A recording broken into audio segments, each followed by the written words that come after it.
Hello friends, this video on Ray Optics Part 23 is brought to you by examfear.com. No more fear from exam. Please make sure that you have watched all the videos till Part 22 before going ahead with Part 23.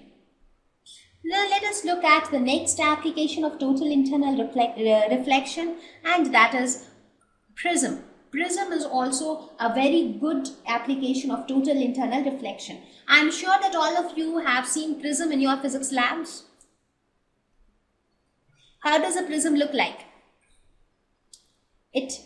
From one side, it looks like a triangular glass object, right? So it has multiple faces such that when a ray of light enters the prism, dispersion takes place. When a light enters, it gets split into all its components. But here we will talk about how prisms make use of total internal reflection, because of which it is used in many different instruments. For example, in binoculars, all of you would have seen binoculars, right, which you use to see distant objects. Something which is far away from you, you can see that distant object using a binocular. Now, where inside the binocular do you see these prisms? If you look at the inside structure of the binocular, it looks somewhat like this. So inside the binocular, you see these are the arrangement of the prisms. If you see, this is the light ray which is entering. Because of this arrangement of prisms, the light ray gets diverted in this way and then comes back in this way. So these are all prisms. So the arrangement of these prisms help the binocular work, right? So these are the prisms. So this is the eyepiece where you have, these are the lenses. Similarly, this is the lens, and this arrangement of prisms helps to change the direction of the light in this particular fashion. And this particular thing happens because of total internal reflection in prisms. So let us see how total internal reflection takes place in a prism. So in a prism, you can invert an object. For example, let us suppose we have this object AB. So when these rays of light enter the prism, it reaches the boundary from where this is glass. So this is a denser medium and this is air. So it is a rarer medium. So it tries to move from a denser medium to rarer medium, but the angle of incidence is set at a value which is greater than the critical angle. So there is total internal reflection. Again, it reaches this point. Again, the same thing happens. It is denser, it is rarer. So total internal reflection takes place.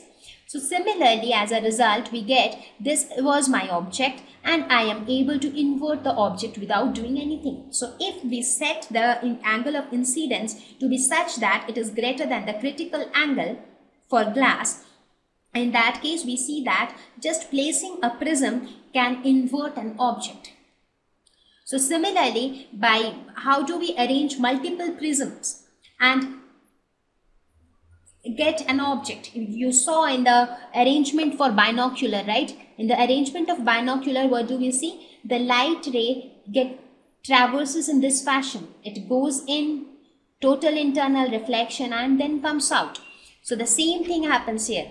See, the light ray goes in, total internal reflection goes to another prism, again total internal reflection comes out. So this is how the prisms are arranged inside a binocular. So in this case, what happens? It has the arrangement of multiple prisms such that the object does not get inverted. Because if you keep only one prism, let us suppose if this prism is not there, then the light ray will enter, it will come out. So if there is an object here, the object will get inverted. But since there is another prism, so it can again invert the object, and thereby the final object will remain the same as the initial object. It will not get inverted. So this is how the prism arrangement is there inside a binocular.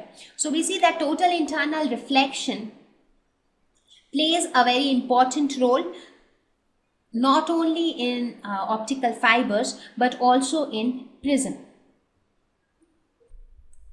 Thank you. Please visit examfear.com to watch free educational videos, try free online tests, get the best quality study materials, study from the best tutors and mentors, and much more. Thank you once again.